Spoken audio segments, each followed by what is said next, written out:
eu vou fazer uma pergunta pra você. Ficar é pecado? Porque eu acho que não é pecado ficar, mano. Pecado não. Acho que não tem maldade nenhuma não em ficar, não. Tem que ficar. O que tem? Dar uns beijinhos, dar uns amassos e tá. Ficar é normal, é coisa que acontece hoje. Ficar, todo mundo fica, que não tem nada não. Agora você aí, todo. Fica aí. Aí você vai morrer solteiro. Fica aí, esperando em Deus aí, vai. Você que não vai atrás da sua namorada não, você vai ver só. Bom, eu tô de boa, tô ficando...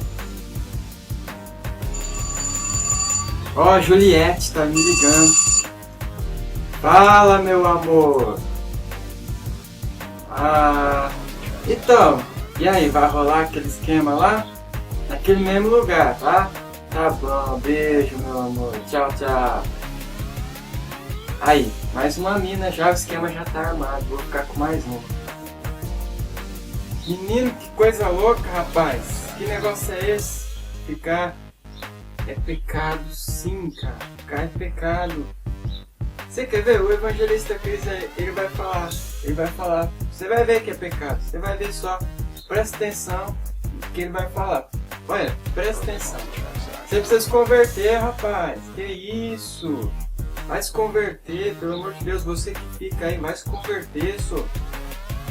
Coisa feia ficar. Negócio feio. E eu não vou ficar solteiro também não, tá? Igual você tá falando aí, não vou ficar solteiro não. Eu tô esperando o mundo inteiro. Na hora certa as coisas acontecem, tá? Hein? Que coisa, cara. Ficar falando. Coisa feia, você nem namora com a menina, já tá chamando a menina de amor. Conheceu a menina ontem, já vai ficar com ela hoje. Hein?